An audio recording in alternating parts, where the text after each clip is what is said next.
আসসালামু আলাইকুম বন্ধুরা, আশা করি আপনারা সবাই ভালো আছেন এবং সুস্থ আছেন। ঈদের রাতের দাম ইয়ামা R15B3 ইন্দু ব্ল্যাক এবং ইয়ামা MT-15 ভার্সন 2 BS7 বাইকটি, দুইটা বাইক ঈদের রাতের দাম কত সেটা আজকের ভিডিওতে বলে দিব। ভিডিওটি প্রথম থেকে শেষ পর্যন্ত আপনারা ধৈর্য সহকারে দেখবেন, তাহলে বুঝতে পারবেন।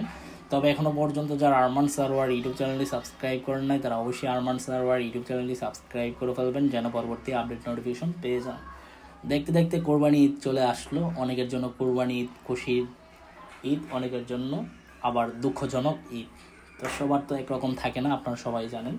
কারো কারোর আনন্দ, কারো কারোর বেদনা, সব কিছু মিলেই। তো যাই হোক, R15B3 বাইকটির প্রাইস চলতেছে কত সেটা বলে দিচ্ছি, এবং MT-15 version 2 BS7 cyber green colour বাইকটির প্রাইস কত চলতেছে সেটাও বলে দিচ্ছি। প্রথমে যদি আমি R15B3 ইন্দু ব্ল্যাক কালার বাইকটির প্রাইস বলি, এই বাইকটির প্রাইস চলতেছে আপনার 5,88,000 টাকা আস্কিং প্রাইস। কত টাকা আস্কিং প্রাইস চলতেছে? 5,88,000 টাকা আস্কিং প্রাইস চলতেছে ইয়ামা R15B3 ইন্দু ব্ল্যাক। পাশাপাশি cyber green MT-15 version 2 BS7 বাইকটির প্রাইস চলতেছে আপনার 5,15,000 টাকা আস্কিং প্রাইস। তো যারাই নিতে চান অবশ্যই 5-6টি শোরুম যাচাই বাছাই করবেন। 5-6টি শোরুম যাচাই বাছাই করার পর যে শোরুম থেকে মনে হবে কম দামে বাইকটি ক্রয় করা যায়, ওই শোরুম থেকে বাইকটি ক্রয় করে ফেলবেন ইনশাল্লাহ।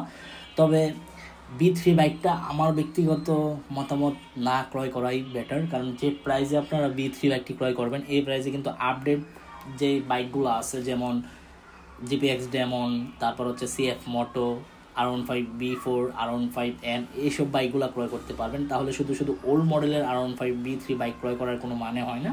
তারপরও যারা পাগলা ভক্ত আছেন তারা যদি ক্রয় করতে চান অবশ্যই ক্রয় করতে পারেন। এই ছিল ইয়ামা R15B3 এবং cyber green MT-15 version 2 BS7 বাইকটি সম্পর্কে আপডেট ইনফরমেশন। আই হোপ আজকের ভিডিওটি আপনাদের ভালো লাগছে। যদি আজকের ভিডিওটি ভালো লেগে থাকে তাহলে অবশ্যই লাইক বাটনে একটি লাইক দিয়ে দিবেন। দেখা হবে ইনশাল্লাহ পরবর্তী ভিডিওতে।